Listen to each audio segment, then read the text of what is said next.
Bom dia, caros parceiros. O meu nome é Oriana e, em nome da Fujitsu, gostaria de dar-vos as boas-vindas ao webinar Data Center Innovation for Digital World. Iremos aguardar apenas 2 minutos para que todos os participantes se possam juntar e deixamos-vos, entretanto, com um pequeno vídeo sobre a inovação Fujitsu.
Ora,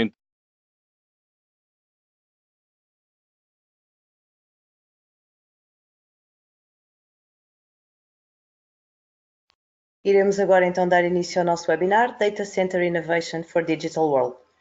Neste webinar iremos partilhar como as novas tendências tecnológicas têm impacto no Data Center, conhecer algumas soluções inovadoras desenvolvidas pela Fujitsu e ainda fazer uma breve apresentação do portfólio Data Center da Fujitsu. Os nossos apresentadores de hoje serão o Nuno Leonardo e o Pedro Pinto.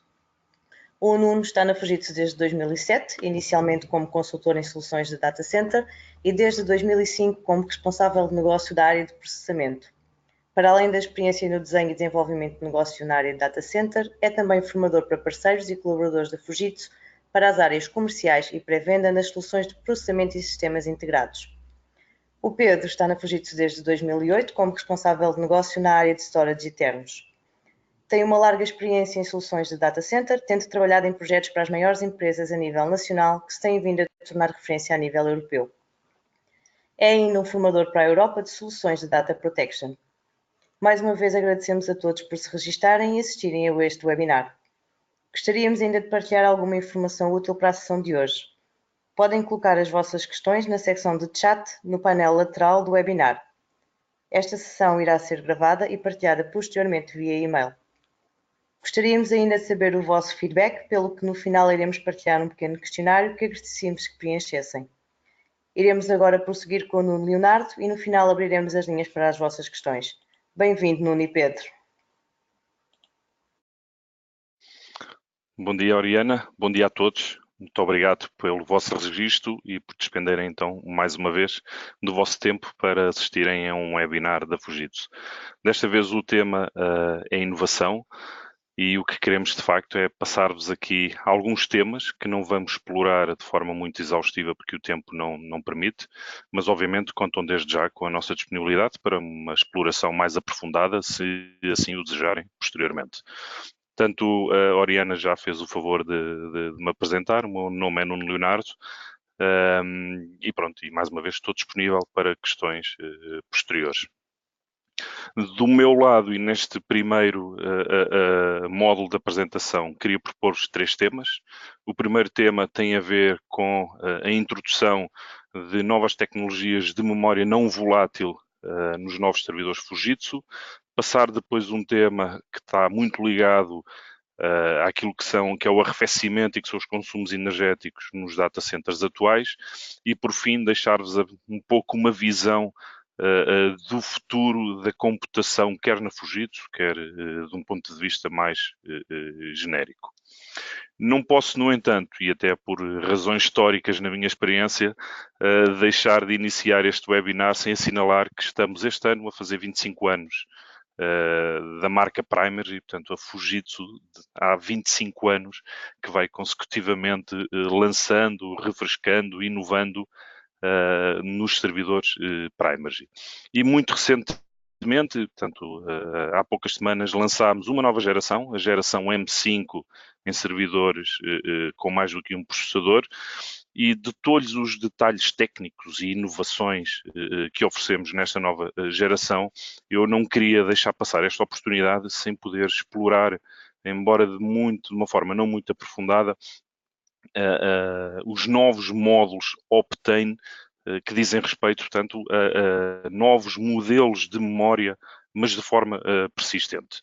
E fazendo aqui uma pequena introdução, a Fujitsu faz parte de um projeto da União Europeia que está ligado e que tenta explorar e trazer alguma inovação àquilo que é considerado o constrangimento da I/O.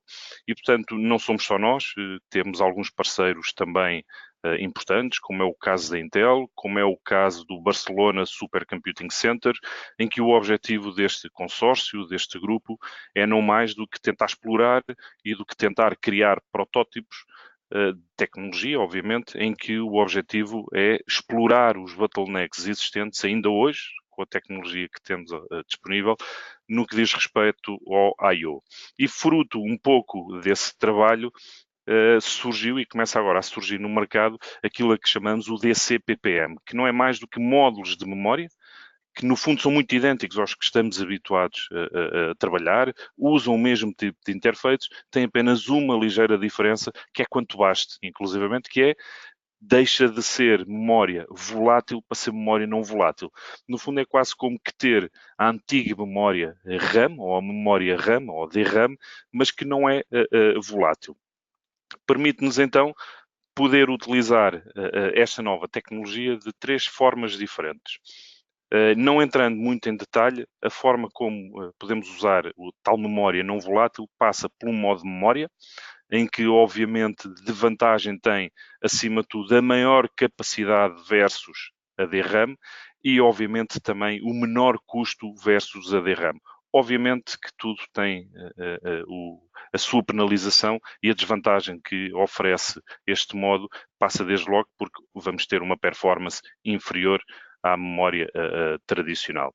Temos depois aquilo a que chamamos o modo de aplicação direta, que aqui a grande vantagem é usar estes novos módulos de memória em substituição dos SSDs locais. Tem apenas um senão, é que quer do ponto de vista da aplicação, quer do ponto de vista do sistema operativo, eles têm que ser capazes de trabalhar e têm que ser capazes de reconhecer esta forma de utilização. E por fim, temos então um modo misto, que acima de tudo é usado em sistemas de hiperconvergência, de base de dados in memory. Aqui a grande dificuldade, de facto, reside no termos que ser nós, uma vez que a aplicação não é awareness destes modos de utilização, temos que ser nós a desenhar e a configurar e a manter a combinação de ambos os modos. Dar-vos alguns exemplos de utilização e alguma comparação, se olharmos àquilo que seria uma utilização normal e se olharmos para um modelo de base de dados in-memory, o que nós temos é que numa solução tradicional, olhando para a esquerda do ecrã, tudo o que reside na memória RAM, em caso de desligarmos o computador, em caso de falha elétrica, todos esses dados são perdidos e normalmente não podem ser reconstruídos. Quando associamos, e agora olhando para o lado direito do ecrã, quando associamos a memória tradicional com esta memória não volátil, conseguimos começar a dividir de alguma forma os dados. Isso significa que eu posso escolher em ter apenas em memória RAM aqueles dados que de alguma forma são recuperáveis quando o sistema arranca, como a recriação de page files, logins, etc. E os dados não recuperáveis, mas que ainda assim necessitam de velocidades muito, muito próximas daquilo que é a memória RAM, conseguir mantê-los então em suportes que não são voláteis, como é o caso dos módulos que aqui apresentamos.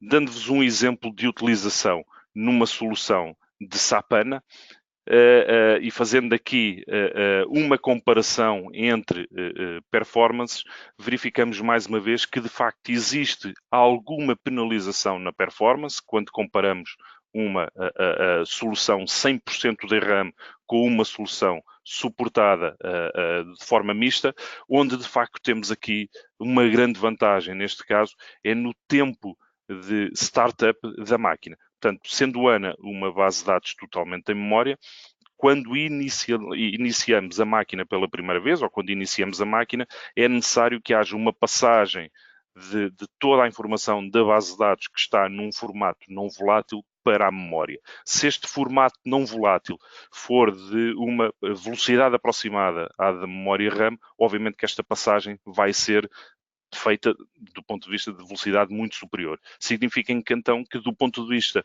do tempo de arranque da máquina e da disponibilização do serviço, temos aqui, obviamente, ganhos consideráveis, sabendo logo à partida que durante o tempo de execução e disponibilização posterior do serviço, temos algumas penalizações. Fazendo uma abordagem ao custo e rapidamente comparando também aqui o que seria uma solução de 3 teras, se fizermos um misto em que temos 1,5 TB em DRAM e 3 teras em memória não volátil, verificamos que pelo mesmo custo, sabendo que penalizamos de alguma forma a performance, temos ainda assim uma maior capacidade. E ainda por cima, com tempos de startup de sistema também bastante reduzidos. Portanto, é de facto algo diferenciador e inovador, e convido-vos de facto a explorar esta oferta que já existe, mais uma vez, na nova gama de servidores Primergy. Passando agora para um tema que não é totalmente diferente e que tem alguma ligação, a Fujitsu continua preocupada, muito preocupada com a pegada ecológica. E se olharmos para aquilo que é o impacto da digitalização cada vez maior do negócio, da indústria, percebemos que as necessidades de processamento, as necessidades de armazenamento são cada vez maiores e começa, por um lado, a haver falta de espaço dentro dos data centers, mas mais do que isso, começa a haver falta de capacidade de arrefecimento e de ser capaz de entregar a energia elétrica essencial para suportar estes equipamentos. Antes de passar a uma explicação do tema que vos vou falar a seguir, vou pedir então ao suporte que nos coloquem, por favor, um vídeo que temos preparado de introdução a este tema.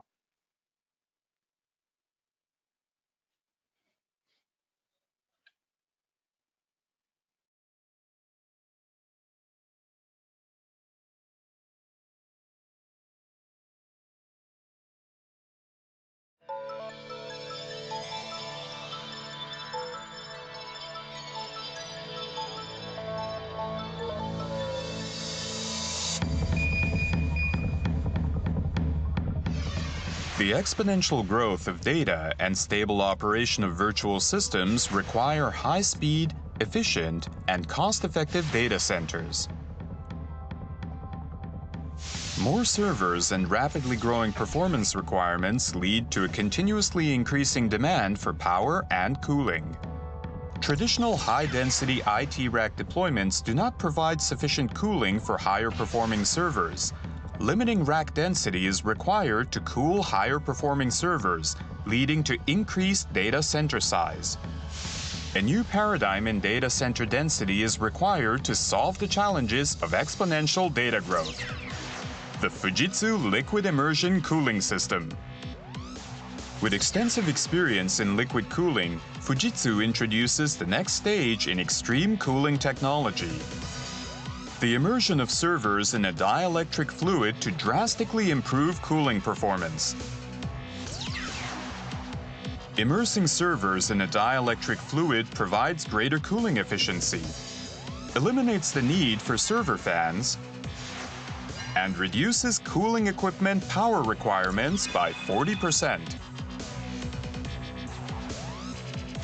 This leads to high-density server deployments that decrease floor space requirements by 50% compared to traditional data centers. We just need a slight modification to current air-cooled IT equipment to realize the benefits of liquid immersion cooling. Maintenance of immersed IT equipment does not require additional human resources, and concurrent maintenance is available. It's as easy to maintain as air cooling. Liquid immersion cooling protects equipment from harsh environments, allowing deployments anywhere.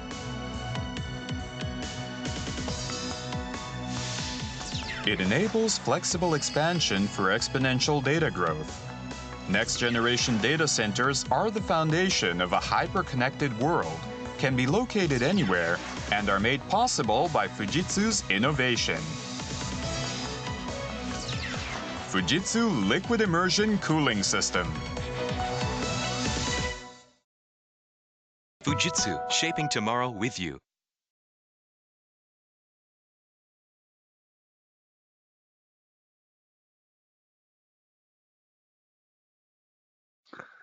Bem, na verdade o conceito não é novo. Já há algum tempo, há alguns anos, que usamos líquido para refrigerar o interior de alguns sistemas. E o que a Fujitsu fez então foi tentar que de alguma forma, com esta digitalização e com o crescimento das necessidades de processamento, de armazenamento, mais uma vez, tentar diminuir, por outro lado, aquilo que é a pegada ecológica, através do consumo energético, tentar diminuir este mesmo consumo. E se olharmos em cima, temos aquilo que é uma solução tradicional baseada em refrigeração por ar, e conseguimos verificar que para ser possível manter uma temperatura ambiente num data center na ordem dos 25 graus, eu necessito que o meu sistema de ar-condicionado esteja a trabalhar para que manter os circuitos de água entre os 5 e os 10 graus. Tendo uma solução de immersion cooling, onde eu posso ter o equipamento a trabalhar a 35 graus centígrados, eu posso então exigir um menor esforço daquilo que é a minha infraestrutura de água, de ar-condicionado, para que manter o circuito de água entre os 25% e os 30%. Portanto, de facto, após algum tempo, do ponto de vista daquilo que é o consumo energético, os impactos são, de facto, não desprezáveis. Também do ponto de vista do espaço necessário para suportar o mesmo consumo, verificamos que também aqui temos algumas vantagens. Portanto, se eu para 8 kW eu necessito por rack, eu com um sistema que ocupa menos espaço que 3 racks, eu consigo suportar 60 kW. É de facto também interessante do ponto de vista de espaço. E depois, para alguns ambientes podemos chamar-los poluídos, também faz todo o sentido. Portanto, se falarmos em ambientes com umidade, se falarmos em ambientes com pó, se falarmos em ambientes com alguma salinidade no ar, a poluição do ar e até em containers, uma vez que o equipamento fica todo ele restrito dentro d'água, não existe contacto direto com o ambiente exterior e temos aqui logo à partida garantido algum isolamento. Do ponto de vista da integração destes sistemas nos data centers já existentes, dizer-vos que a infraestrutura de ar-condicionado ou das torres de refrigeração que estão no exterior dos edifícios são reaproveitadas. O que existe depois, de facto, é uma ligação já a esse circuito de arrefecimento para fazer a refrigeração do líquido que colocamos dentro do nosso bastidor. Se olharmos para aquilo que é a oferta de servidores e de storage da Fujitsu, verificamos também que já ao dia 2 existem uma série de modelos que já vos são conhecidos, que estão já disponíveis para trabalhar dentro deste novo modelo de bastidor. E por fim, abordando agora o último tema que vos trago, estamos a chegar, de facto, há quem diga, ao limite da computação tradicional. Portanto, existe hoje em dia uma série de desafios que a computação como a conhecemos hoje em dia não é capaz de endereçar. E se olharmos à lei de Moore, que diria que de 2 em 2 anos há um duplicar da capacidade de processamento, estamos de facto a chegar muito possivelmente a esse limite. E o próprio Moore disse muito recentemente que esse limite estava já à volta do ano 2025. E, portanto, cada vez mais são as organizações e os responsáveis dos sistemas de informação que começam a procurar alternativas aos modelos de computação que existimos e com que trabalhamos ao dia 2. E há uma palavra que começa a aparecer com cada vez mais frequência, que é a palavra quantum computing. Eu não vou explorar, obviamente, isto com muito detalhe, dar-vos apenas aqui alguma introdução do que é o quantum computing. Numa solução tradicional, portanto, no sistema tradicional, trabalhamos com bits. E os bits podem assumir dois valores, ou 0 ou 1, sendo que este valor ou é 0 ou é 1. Numa situação de quantum computing, estamos a falar de quantum bits. E o quantum bits tem uma particularidade interessante. É que pode ser 0 e 1, mas pode ser-lo em simultâneo. Imaginem que estamos a rodar uma moeda sobre si própria e enquanto a moeda está a rodar sobre si própria, ela pode ser ou cara ou pode ser croa. E, portanto, é mais ou menos, dando aqui um pequeno achega sobre o que é a computação quântica, é um pouco sobre estes conceitos que ela se baseia. Obviamente que este tipo de computação ainda está numa fase muito preliminar. Há alguns desafios que ainda não foi possível resolver. Desde logo, as exigências do ponto de vista de ambiente de data center que a mesma exige, nomeadamente a refrigeração muito abaixo de 0. Depois, do ponto de vista de erros, ainda não é possível assegurar o estado da computação. Revertendo novamente ao exemplo da moeda, ok, a moeda é cara e croa enquanto roda, mas quando deixa de rodar, assume apenas um valor. Portanto, ainda não é possível assegurar, de facto, a total exatidão no cálculo e depois ainda não há, de facto, também do ponto de vista de infraestrutura, de software, de custos, muito desenvolvimento para suportar ou para tornar uma solução destas viável do ponto de vista comercial. E para isto a Fujitsu apostou no meio intermédio em que vos apresenta o Computing Digital Annealer. O Computing Digital Annealer é uma solução baseada naquilo que são os sistemas tradicionais, mas já inspirado e trazendo aquilo que são as diferenças do quantum computing. E se olharmos aqui para alguns termos importantes, podemos verificar que falamos de performance superiores ou muito próximas de 12 gerações da lei de Moore. Portanto, se lembram, há uns slides atrás, falávamos que a lei de Moore diz que de 2 em 2 anos a capacidade de processamento duplica, estamos a falar de 12 gerações à frente da lei de Moore. E estamos a falar, para alguns cálculos, obviamente, de 10.000 vezes mais rápido que a computação tradicional. E com isto começamos já, ao dia 2, a resolver uma série de problemas que a computação tradicional não consegue resolver a uma série de indústrias, desde indústrias associadas à logística, indústrias associadas à gestão hospitalar, indústria associada a químicos. Portanto, já hoje estamos a resolver problemas usando conceitos de quantum computing suportados por modelos de infraestrutura ainda tradicionais. E mesmo para terminar, quero apenas deixar-vos então 2 exemplos onde estes conceitos estão já a ser usados hoje em dia e estão já a entregar valor. Um dos exemplos tem a ver com uma fábrica de fabrico de automóveis, onde existe uma série de robôs que estão responsáveis por fazer e colocar soldaduras em automóveis. Através de este tipo de computação é possível optimizar a circulação e o manuseamento de estes robôs, conseguindo aqui optimizações de tempo muito, muito interessantes.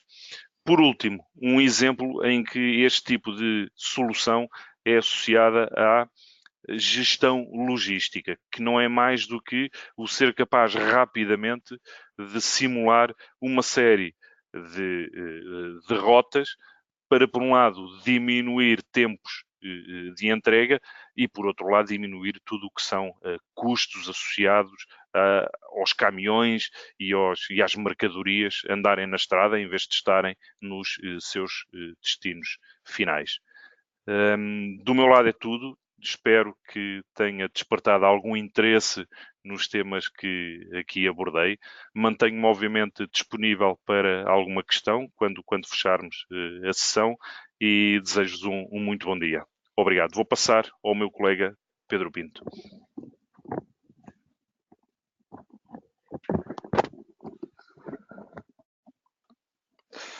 Ora, bom dia a todos. Obrigado, Nuno. Obrigado, Ariana.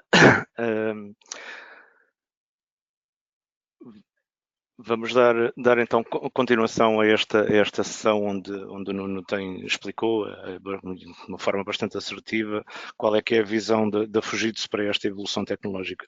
O meu nome é Pedro Pinto, trabalho no desenvolvimento do negócio de data center em conjunto com o Nuno Leonardo, muito mais focado nas áreas de armazenamento, proteção de dados, portanto tudo o que tem a ver com gestão de informação.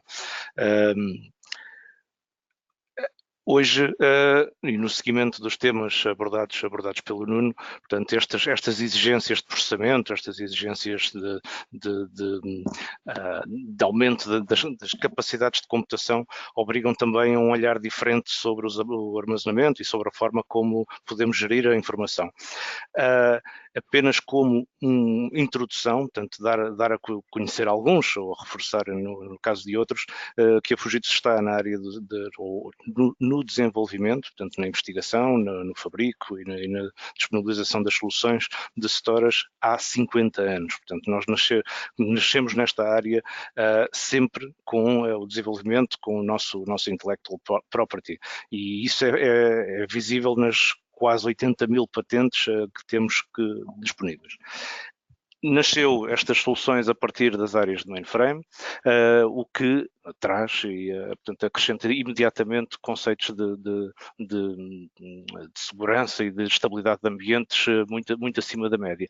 Mas também, e importantíssimo para tudo aquilo que vamos ver a seguir, com níveis de desempenho muito estáveis, portanto, ao longo dos últimos quase 10 anos, em que nos situamos sempre nas primeiras posições de liderança dos Storage Performance Councils disponíveis publicamente. O que é que o Storage tem tido ao longo do tempo e o que é que obriga a alguma evolução, ou o que é que tem obrigado a alguma evolução? Portanto, o tipo de interface começou, como é lógico, de uma forma paralela, utilizando SCSIs ou ATAs, portanto, que tinham muita limitação no número de transações em paralelo, passando depois ao Fiber Channel, que rapidamente também se viu que tinha limitações em termos seja de largura de banda, seja da quantidade de IOs disponíveis, passando depois para os SAS, a SATA ou mais recentemente a adoção dos Nearline SAS como substituto dos SATA. Ora, isso obrigou, e para fazer face a estas tecnologias todas de computação que vos foram já explicadas, obrigou a mudar este interface para algo que reduzisse muito a latência. E esse interface chama-se agora o NVMe. NVMe é precisamente de não volátil, portanto, para suporte de dispositivos não voláteis. Em termos de discos, a evolução também não tinha acontecido, portanto, que os discos mantinham-se com o mesmo formato, um pouco mais pequenos, com mais capacidade, mas o conceito mecânico era o mesmo, sejam eles de mais ou menos rotações por segundo, mas o conceito mantinha-se muito idêntico. Um dispositivo, uma caixinha que tinha discos, que tinha pratos, que tinha cabeças que obrigavam ao reposicionamento para chegar à informação.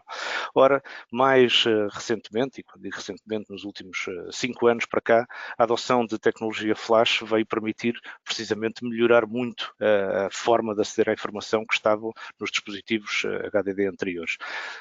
Começou-se pelos famosos flash SLCs, MLCs, TLCs. Hoje a experiência diz-nos que não há flash mau. Existe flash e existem os discos tradicionais. Portanto, este é o posicionamento e a experiência que tem vindo. Mesmo este flash vai necessitar de uma evolução grande para fazer face ao tipo de processamento e a estes acessos diretos da memória persistente ou não à informação. E para isso está já disponível, já está em desenvolvimento há alguns tempos, esta nova Storage Class Memory, explicada já pelo Nuno, e a que tem um nome aceito comumente no mercado como o Crosspoint. Okay? Isto quer dizer, e sim, embora seja ligeiramente arrojado, ou um bocadinho arrojado, mas podemos anunciar que os discos mecânicos chegaram ao seu fim de vida. Hoje dificilmente se justificam soluções, e estou a falar financeiramente ou tecnicamente, onde a adoção de discos seja compensadora. Portanto, não é de estranhar que já nos últimos tempos se veja que todas as soluções de storage, todas as escolhas, acabam por recair em tecnologia flash. O flash, o importante é realmente termos esta capacidade de retenção da informação em caso de falha de energia e podemos ver em todos os dispositivos que tenham esta capacidade, sejam eles uma pen USB, sejam uma placa PCI com memória, sejam um disco SSD. Este é um conceito muito idêntico. Agora, quando usar como e quais as diferenças, como chegar a compreender como comparar o tipo de tecnologias, existem 2 conceitos bases, que é a capacidade de escrita, portanto, quanto é que conseguimos escrever em cada um deles, e como é lógico num disco Enterprise, a capacidade de escrita é muito superior à capacidade de escrita numa pen USB, e daí haver algumas experiências menos positivas com os pens USBs, porque ao fim de X escritas elas atingiram o seu limite e têm que ser substituídas. Depois existe um outro conceito que é a capacidade de reescrever este dispositivo totalmente por dia.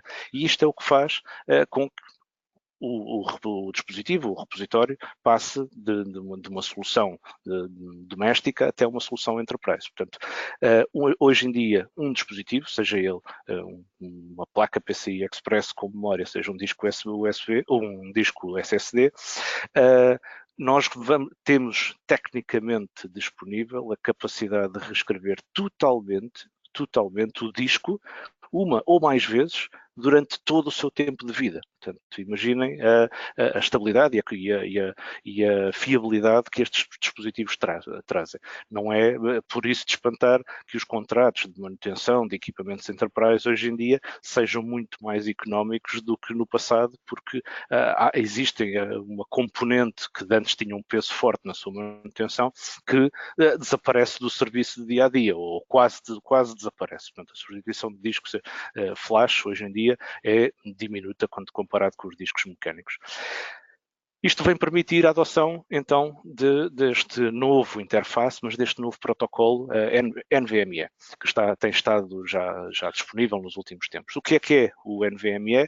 Portanto, a indústria disponibilizou este interface, este protocolo como um standard para a comunicação de memórias não voláteis através de PCI Express, com o grande objetivo de eliminar as latências, portanto, eliminar os tempos de espera de acesso à informação.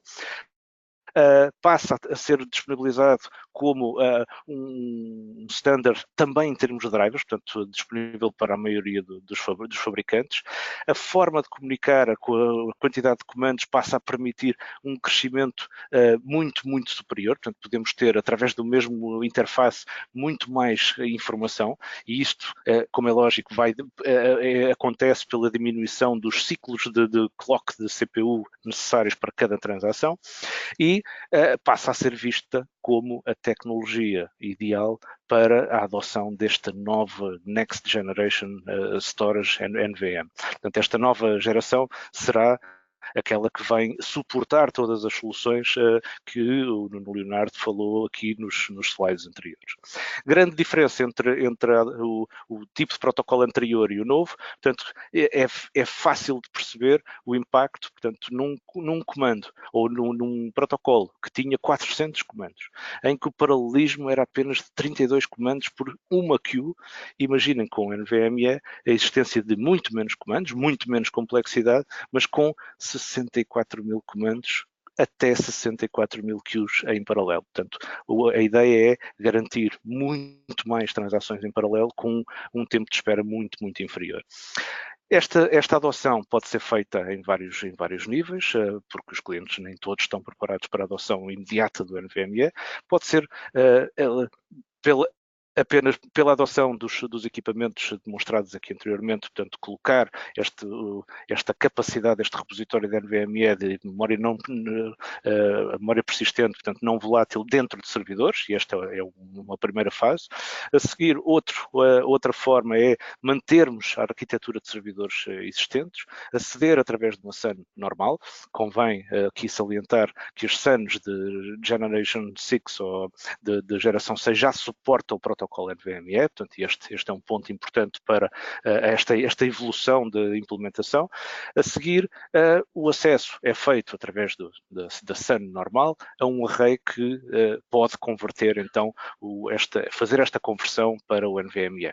Ou então, num terceiro caso, e este será o cenário ideal, a adoção da tecnologia NVMe end-to-end, portanto a colocação de cartas de comunicação NVMe com protocolo NVMe através de uma SAN diretamente a um repositório de informação que já tenha este suporte NVMe. Pronto. Para isso, os equipamentos precisam de ter uma arquitetura de acesso à informação que também tenha a mesma largura de banda solicitada. Salientamos que até há pouco tempo o SAS estava na geração, na família 3.0, que permitia que tivéssemos 12 gigabits de largura de banda através de 8 lanes. Neste momento, e dentro de pouco tempo, passará a estar disponível o SAS 4, que irá até aos 24 gigabits por segundo de largura de banda. O que é que isto quer dizer? Que passa a existir mais largura de banda do lado do armazenamento do que existe do lado do PCI Express, que nos está a fazer os pedidos de informação. Portanto, este será um ponto fundamental para que não existam bottlenecks entre os pedidos do lado do host e as respostas do lado do armazenamento. É compatível com todas as outras famílias, portanto, o que permite também não só a retrocompatibilidade, a adoção de arquiteturas mistas, mas o suporte de muitos equipamentos, portanto, uma escalabilidade bastante elevada.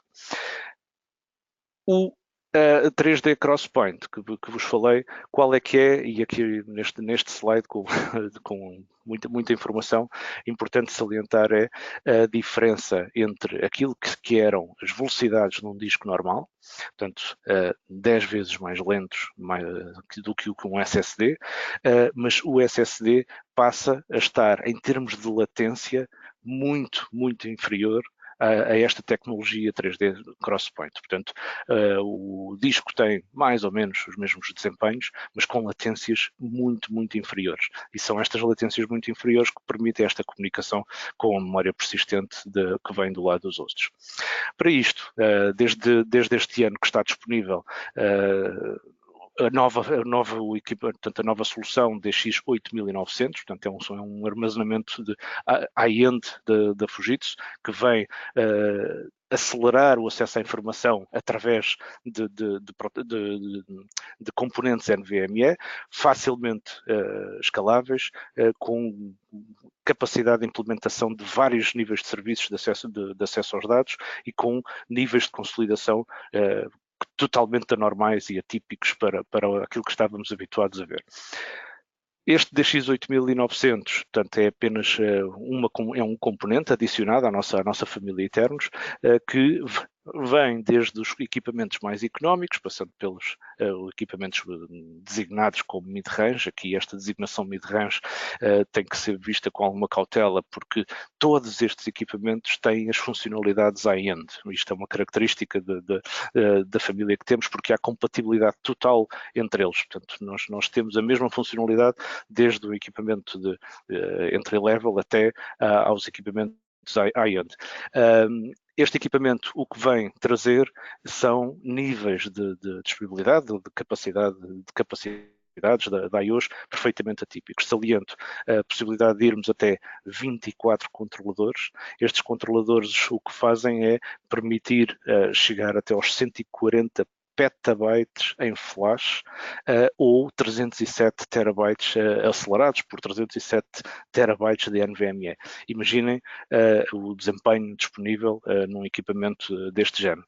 Aquilo que conseguimos de imediato é, através de engines isolados de compressão e de gestão de acesso aos dados, acelerar esta compressão, mas sem impacto nas latências iniciais. Portanto, existe, toda a nossa família tem disponível esta compressão e alguns de duplicação, mas existe sempre uma penalização pela ativação destas funcionalidades. Neste caso, isso deixa de existir, passa pela primeira vez, a Fujitsu assegura uma taxa de redução de espaço, que ronda aos 50%, como podem ver no slide, e podemos começar com configurações bastante reduzidas, mas chegar a níveis de capacidade muito elevadas. Mas de salientar que podemos começar com 2 controladores e, portanto, o custo desta solução é exatamente o mesmo que uma solução mid-range tradicional. E este é um ponto importante para a inclusão da tecnologia NVMe no mercado. Esta tecnologia pode ser usada também como cache dos discos tradicionais, portanto, dos discos suportados de forma híbrida. Quando digo aqui os discos normais, estou a falar claramente também de SSDs. E esse é um ponto-chave. Utilizar cache e a expressão use cache, save cache implica precisamente reduzir os tempos de acesso à informação, e esta redução dos tempos de informação tem um impacto gigante em toda a arquitetura do nosso data center. Se eu conseguir reduzir os tempos de acesso à informação, estou a utilizar de forma muito mais eficiente os meus CPUs, vou reduzir os I/O weights até num fator bastante considerável. Se eu reduzir estes fatores de I/O weight, aquilo que estou rapidamente a conseguir é a utilizar de forma mais eficiente ou a precisar de menos CPUs. Se eu precisar de menos, vou precisar de menos hosts, menos licenciamento, menos rede, menos gestão, etc. Portanto, o impacto de reduzirmos a latência no nosso data center vai ganhando cada vez mais importância nos dias de hoje. Nos tiers tradicionais de sistemas de armazenamento, portanto, poderíamos ver a adoção de tecnologia flash e depois passar por discos de mais ou menos rotação. Portanto, esta era a forma tradicional. Hoje em dia, conseguimos com o NVMe, inclusive, acelerar os tiers 0, portanto, acelerar o acesso a SSDs, aquilo que achávamos que era até há pouco tempo a forma mais rápida de ter informação, passamos a conseguir acelerar e em muito, como puderam ver no slide anterior. Este equipamento, com estas características, portanto, acabou de bater, e isto é público, portanto, tem acesso através do site SPC, o Storage Performance Council.org, acabou de bater uma barreira histórica nos sistemas de armazenamento. Esta barreira são os 10 milhões de I/Os, mas com latências na casa de 2 milissegundos. Portanto, os reportes estão disponíveis, podem consultar, mas de salientar que estávamos muito longe dos 10 milhões. O segundo concurso classificado, entre aspas, se podemos colocar aqui um ranking desta forma, hoje em dia anda entre os 6 e os 7 milhões de I/Os, o terceiro nos 4 milhões, para terem a noção da importância desta barreira dos 10 milhões. E os 10 milhões, mais uma vez, não é tanto pelos I/Os, é pela latência que conseguimos disponibilizar nestes milhões de I/O. E esse é que é o fator fundamental para chegarmos e para disponibilizarmos repositórios que vão fazer face às necessidades tecnológicas de hoje em dia e que veremos evoluir muito mais num futuro próximo. Passámos a disponibilizar também um software que faça a gestão, não só desta grande unidade, mas de toda a família. Portanto, este é um ponto importante, ter um único ponto de gestão, um único software que vai gerir todos os tipos de armazenamento que existam no data center. Data center, hoje, que podemos estar a falar num data center on-premise normal, mas as clouds que estão a fazer parte das estratégias das empresas, das organizações, acabam por fazer com que o nosso data center tenha o famoso hybrid IT. Portanto, vamos ter modelos não só de infraestruturas dentro dos nossos data centers, mas modelos de infraestruturas que estarão também remotos e através de service providers ou cloud providers, como podemos adotar. Isto traz alguns desafios, não só no acesso à informação, mas também na forma como protegemos. Hoje em dia, portanto, esta digitalização do mercado é um fato consumado, portanto, já não há dúvidas, e esta digitalização quer dizer que poucas empresas poderiam resistir à perda significativa de informação. E, portanto, estes cuidados na proteção de dados ganham uma expressão gigantesca nos dias de hoje. Estamos a falar de informação que além de termos que proteger as aplicações centrais tradicionais, passamos a ter que proteger todos os dados das organizações, sejam elas em data centers, sejam elas na cloud, sejam elas nos próprios dispositivos dos utilizadores. Tudo isso passa a ser uma obrigação para assegurarmos os negócios das nossas empresas. O que é que a Fujitsu faz e como é que olhou para isto de forma inovadora? Queremos que para os clientes exista uma única plataforma, uma única solução que tenha a capacidade de endereçar todo este hybrid IT. Numa única plataforma, nós queremos apresentar ao mercado e apresentamos a possibilidade de proteger desde os dados, aplicações, clientes, utilizadores que estejam on-premises, que estejam na cloud, de e para on-premises, de on-premises para clouds, de clouds para clouds e de clouds para on-premises, tudo com uma única solução. Portanto, vamos passar a designar por a nossa Hybrid Data Protection Platform, mas de uma forma muito, muito abrangente.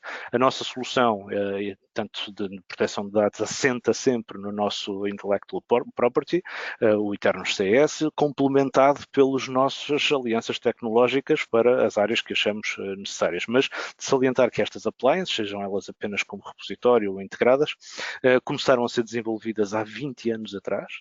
Há 20 anos iniciaram precisamente para suportar de forma nativa e de forma única ainda nos dias de hoje ambientes mainframe e open, mas hoje em dia conseguimos chegar ao suporte integrado de repositórios de arquivo, de proteção de dados, sejam eles com qualquer tipo de dispositivo, sim, de repositórios, mas de forma unificada. Portanto, hoje em dia a Fujitsu apresenta-se como uma única solução para suportar qualquer ambiente, para qualquer ambiente, de qualquer tipo de informação, com qualquer tipo de nível de serviço. É uma expressão forte, mas que demonstra claramente onde é que queremos chegar. A comunicação com as nossas appliances pode ser feita através de vários protocolos. Podemos ter como repositórios vários tipos de dispositivos, desde um dispositivo flash, que era impensável há pouco tempo utilizar em repositórios de proteção de dados, mas até à tradicional tape, que tem um tempo de vida muito superior do que os discos mecânicos, como já vimos, tem um roadmap absolutamente arrasador quando comparado com os discos mecânicos, e depois interfaces que podem comunicar com todos os repositórios de cloud disponíveis pelos principais cloud providers de hoje em dia. Para finalizar, e para dar uma imagem única desta solução, portanto, imaginem um único equipamento que pode ligar desde um mainframe até aos dispositivos de um utilizador, em que podemos proteger, podemos arquivar, importantíssimo nos dias de hoje, podemos reter, gerir snapshots, replicar informação entre data centers, migrar entre data centers, por exemplo, termos a nossa portanto, a informação localizada, seja on-premises, seja na cloud, seja em, mais uma vez, devices de utilizadores, e depois para qualquer tipo de informação, seja a aplicação mais crítica, central, transacional, seja o nosso Big Data, seja um e-mail ou um fecheiro que eu tenha no meu smartphone. Tudo isto numa única solução. Muito obrigado a todos. Estamos disponíveis agora para qualquer tipo de questão que queiram colocar. Por favor, estejam à vontade. Obrigado, Pedro e Nuno, e obrigado, caros parceiros. Podem agora colocar as vossas questões na secção de chat no painel do webinar para que possamos responder a todas as vossas dúvidas. Entretanto, já temos aqui algumas perguntas para vocês, nomeadamente as soluções apresentadas parecem de facto inovadoras, mas existe a possibilidade de falar com o Fujitsu e marcar uma demonstração?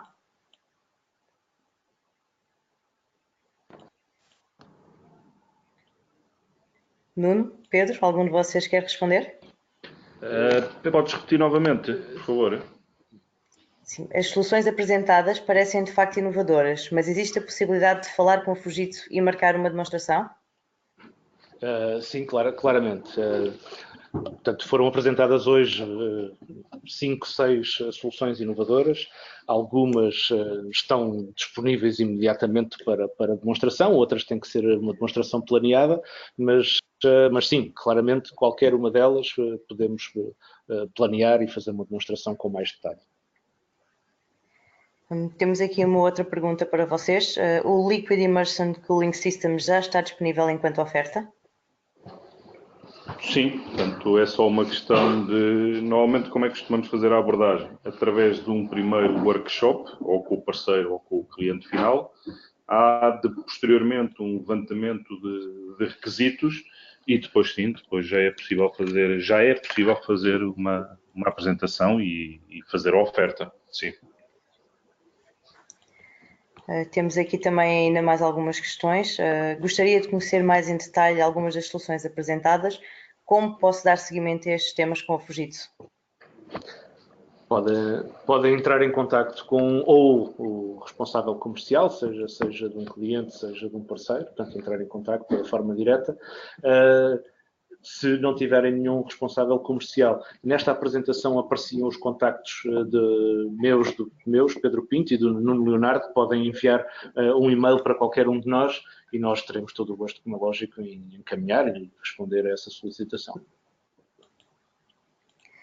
Em relação ao storage eternos, há possibilidade de agendar uma demonstração ou visitar uma solução em produção num cliente?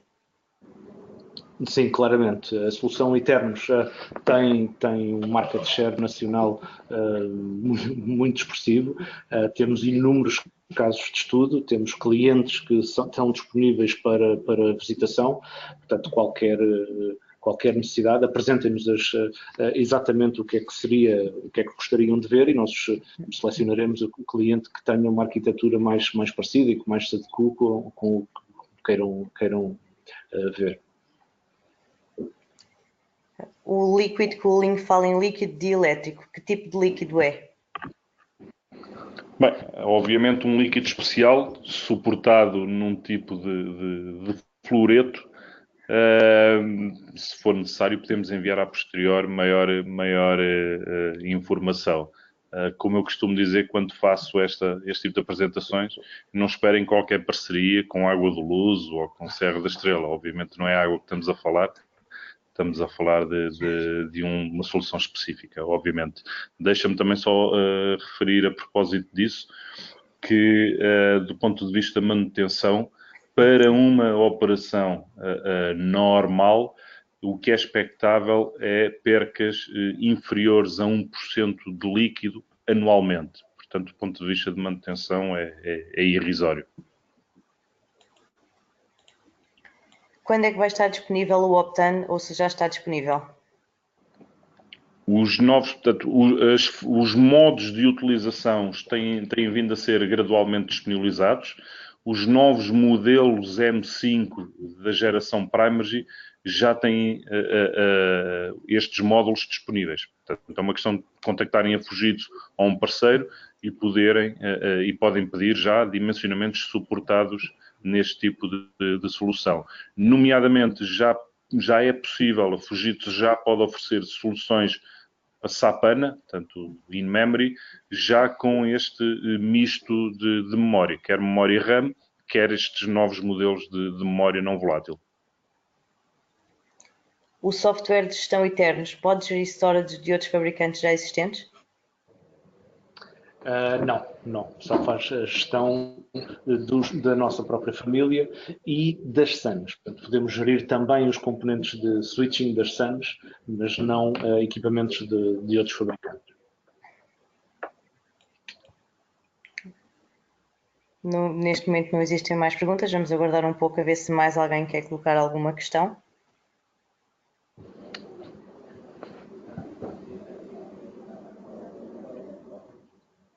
Podem colocar as vossas questões na secção do chat ou na secção de questions que existe no painel lateral do vosso webinar. Chegou-nos aqui uma outra pergunta. Acerca de Azure Stack, como podemos requerer a solução para clientes? Podes repetir, Oriana? Acerca de Azure Stack, como podemos requerer a solução para clientes?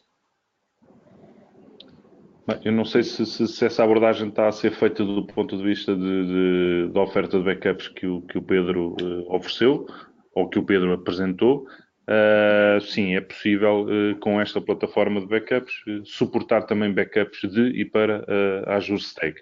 Do ponto de vista de oferta da Fujitsu, a Fujitsu dentro das suas ofertas de Hybrid IT tem uma solução integrada baseada nos modelos PrimeFlex, especificamente para a Azure Stack. Portanto, o objetivo é ter uma plataforma on-premise que é capaz de interagir e de tirar também partido de subscrições em Azure. Chama-se mesmo PrimeFlex for Azure Stack. Portanto, se for preciso mais informação, é entrar em contato connosco. E estão-nos aqui a perguntar também se podemos enviar a apresentação no nosso follow-up. Eu penso que sim, penso que é um procedimento normal neste tipo de webinars, partilharmos depois as apresentações. Sim, a gravação segue sempre por e-mail e penso que também poderemos enviar os vídeos, caso pretendam.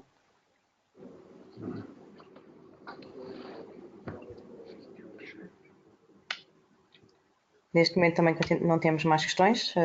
Se alguém tiver mais alguma questão que queira colocar.